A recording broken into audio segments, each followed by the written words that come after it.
Assalamualaikum warahmatullahi wabarakatuh.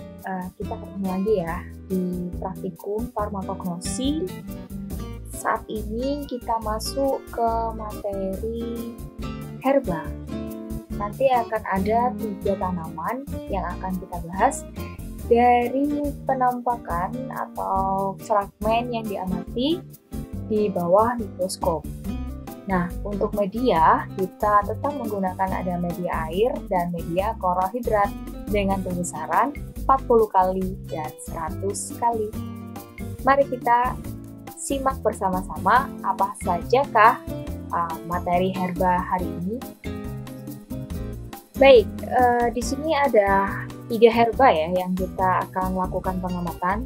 Yang pertama, ini adalah Phyllanthi herba.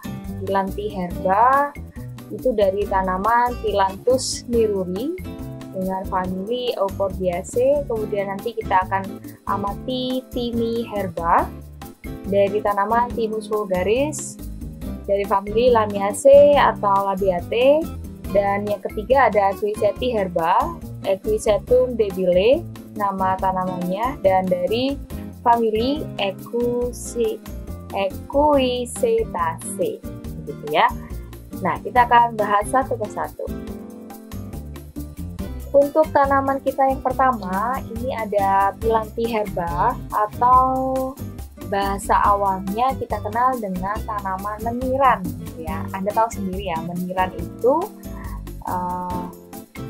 banyak sekali khasiatnya, terutama untuk peningkatan imunitas ya. Kemudian ini berasal dari tanaman seperti yang saya jelaskan di awal, yaitu Phyllanthus miruri dari famili Euphorbiaceae. Pemberian dari tanaman ini, dia memiliki bau yang aromatik ya, dan rasanya pahit begitu. Fragmen penciri khusus apa sajakah yang dimiliki oleh Phyllanthi herba ini? Mari kita cek.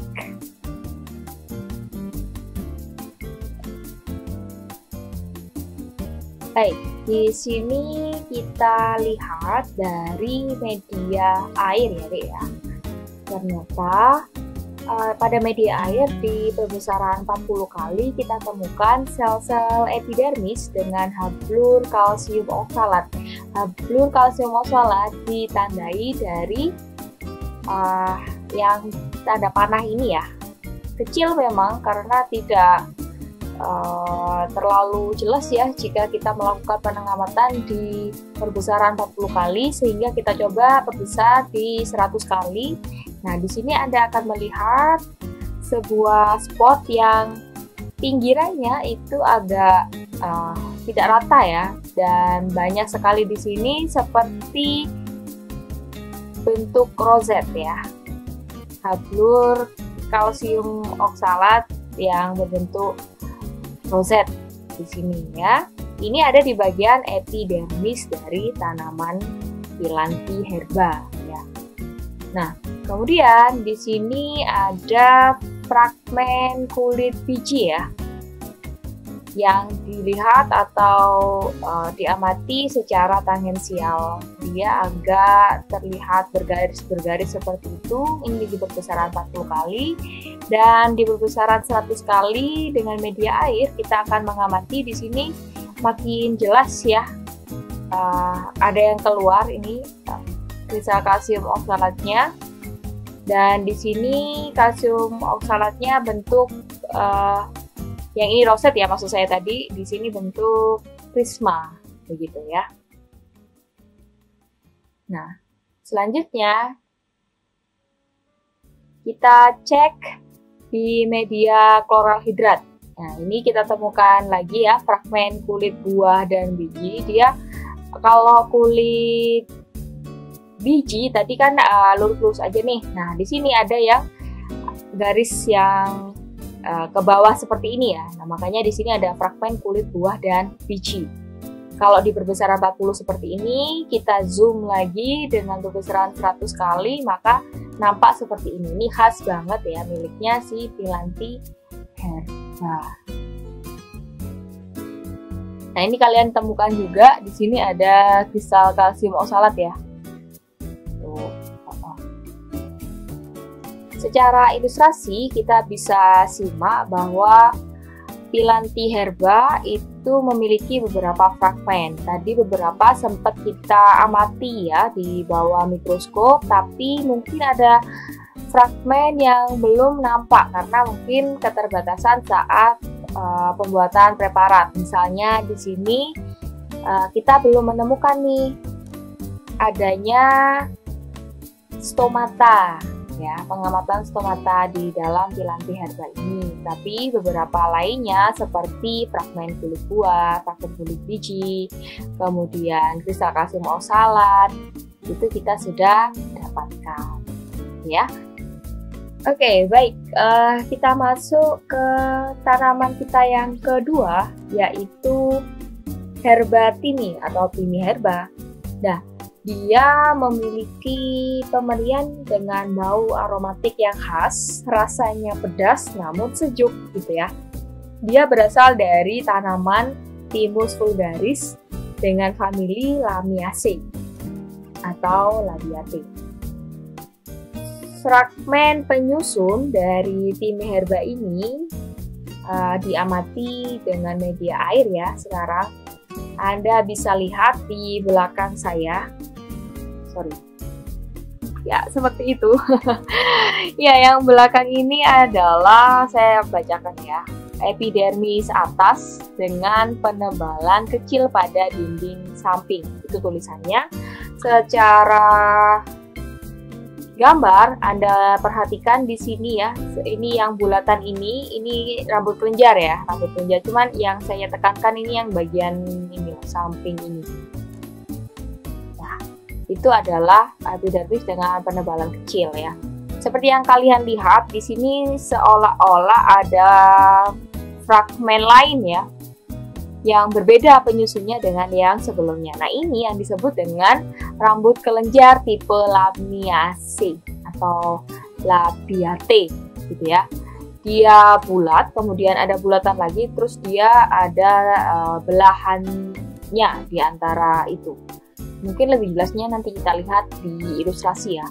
Nah, ini juga mungkin agak sedikit lebih jelas ya, warna-warna yang kekuningan ini juga disebut dengan rambut kelenjar tipe Lamiaceae. Dia terdapat di epidermis ya. Ini penampakan lain dengan fragmen yang sama sebenarnya. Kita ingin melihat Lamiaceae tadi, rambut kelenjar yang berbentuk atau bertipe Labiatae tadi. Ya, itu dari media air. Kemudian baik, saya lanjutkan. Kemudian ini dari media klorohidrat dengan perbesaran 40 kali dan 100 kali ya. 100 kali ini yang di zoom seperti ini ya, seperti ini. Nah, di sini Anda perhatikan dengan seksama ya. Kalau misalkan Anda belum jelas, Anda bisa pause dulu video ini. Kemudian Anda perhatikan di sini ada penampakan rambut penutup multiseluler yang berbentuk bengkok. Ya, ini bengkoknya seperti ini. Lebih jelasnya mungkin Anda bisa simak di gambar ini. Ya.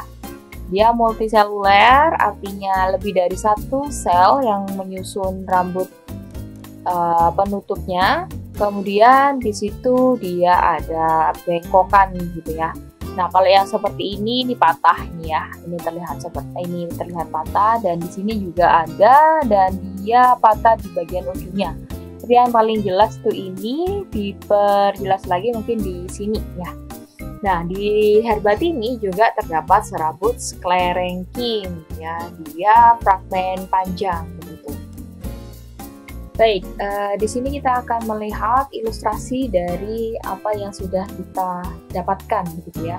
Nah, untuk rambut penutup seperti yang saya sampaikan di awal bahwa dia multiseluler dan bentuknya bengkok yang spesifik seperti ini. Kemudian di sini ada rambut kelenjar ya, tipe Labiaceae tadi kan. Kalau kalian lihat dan cermati baik-baik, dia bulat, kemudian ada bulatan lagi kecil di tengah dan ada garis yang memisahkan antar satu dengan yang lain gitu, sehingga terlihat seperti labiate seperti ini gitu ya. Kemudian kita juga tadi sudah amati ada serabut scarency, meskipun penyusun lainnya di situ mungkin akan ada stomata misalkan di sini ya, kemudian ada pembuluh kayu kalau kita menemukan ya, tapi sayangnya tidak kita dapatkan hari ini gitu ya. Tapi nanti mungkin bisa Anda coba dan Anda amati itu gitu. Itu mungkin untuk herbat ini. Oke, baik, ini adalah tanaman pengamatan herba kita yang ketiga atau yang terakhir ya. Di sini ada Equisetum herba, atau nama lainnya sinonimnya kita kenal dengan greges otot atau rumput betung gitu ya. Nah, dia berasal dari tanaman Equisetum debile dan familinya adalah Equisetaceae. Kita amati dengan media air dan orang hidrat. Oh ya, tadi sempat lupa menyampaikan bahwa pemberian dari Equisetum herba ini adalah tidak berbau dan juga tidak berasa. Nah, di sini kita amati di bawah mikroskop begitu ya. Dari yang atas ini perbesaran 40 kali dan 100 kali, keduanya sama-sama merupakan epidermis berbentuk persegi panjang, berkelok dan berdinding tebal. Maksudnya seperti apa? Coba kalian amati ya di sini lebih jelas ya. Mungkin satu fragmen ini aja dulu. Ya. Dia kalau biasanya kita tahu ya epidermis itu kan rata ya untuk dinding penyusunnya, tapi di sini berkelok-kelok ya kan. Coba kalian amati. Dia kayak berkelok-kelok gitu. Nah, ini lebih jelas ya di sini. Tuh. Dia penampakannya berkelok-kelok di bagian tepinya. Kemudian Anda akan jelas sering menemukan ya stomata bentuknya agak lonjong, bergaris-garis melintang. Nah, ini stomatanya. Lonjong berdasarkan mentah. Ini di perbesaran 40 kali dengan media klorohidrat ya.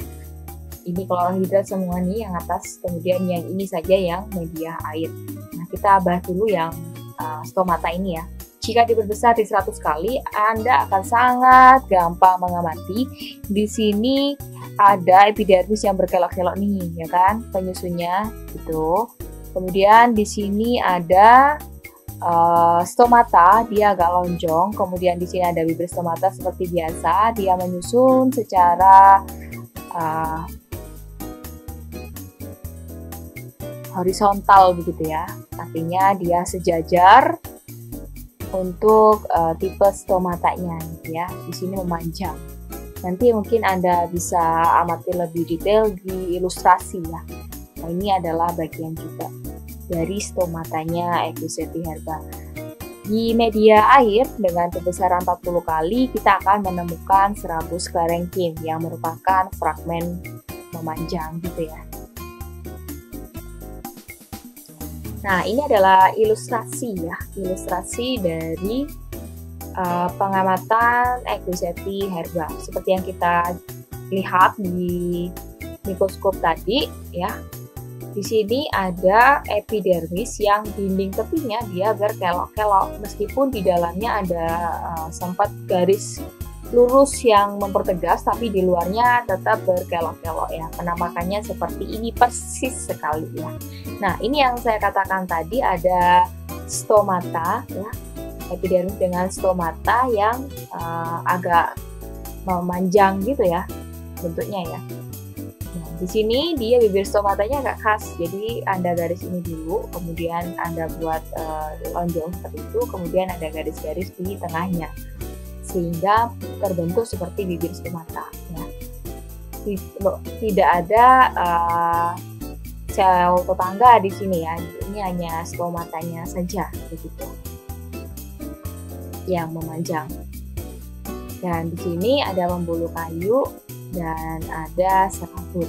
Tapi kita menemukan tadi serabutnya aja ya, pembuluh kayunya mungkin masih belum nampak begitu ya. Nah, untuk pembahasan Equisetti herba selesai. Baik, demikianlah apa yang bisa saya sampaikan untuk praktikum farmakognosi dari materi herba. Ya, kita udah pelajari 3 tanaman. Selamat mengulang kembali untuk materinya dan jangan lupa dibukukan dalam laporan Simplicia mikroskopik. Kurang lebihnya saya mohon maaf, semoga bisa bermanfaat. Wassalamualaikum warahmatullahi wabarakatuh.